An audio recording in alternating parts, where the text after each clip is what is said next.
Hi, friends. Ron, the movie guy here. Hope everyone is doing well. So, I want to talk to you today about this movie, The Big Clock.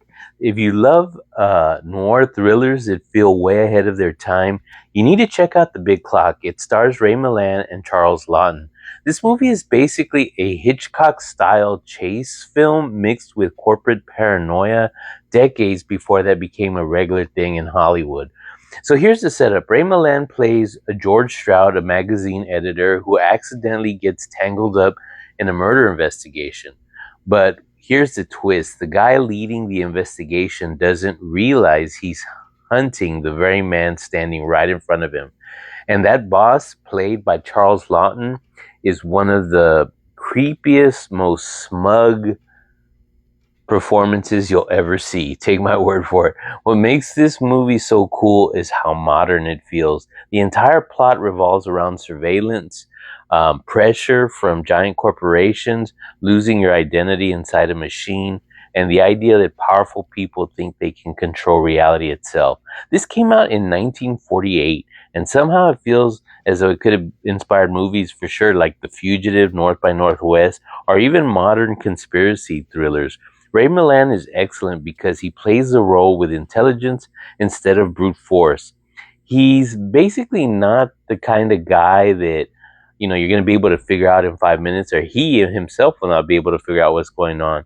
He's stressed all the time from his job, exhausted constantly, and he's always improvising and trying to outthink a system that keeps closing in on him.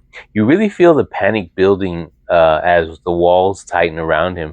But honestly, Charles Lawton steals the movie. He's calm, manipulative, arrogant, and weirdly theatrical in the best possible way. Every scene with him feels dangerous because you never know when he's about to snap. He plays the kind of rich executive who believes he owns everybody and everything in the room. And he's terrifying because he almost does. And visually, this movie looks fantastic.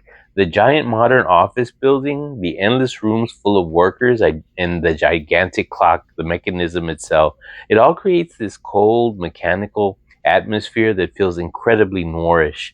There's one sequence involving the actual clock itself that's suspenseful enough to rival silent era stunt films.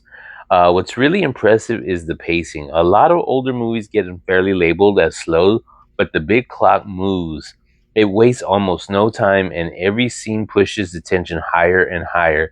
At only around 95 minutes, it's lean, sharp, and incredibly efficient storytelling. And here's a fun fact. This movie was later remade in the 80s as No Way Out with Kevin Costner and Gene Hackman, but a lot of classic film fans still prefer the original, as well as me. I always prefer the original, and because of its atmosphere and Charles Lawton's unforgettable performance, I give it a thumbs up as usual.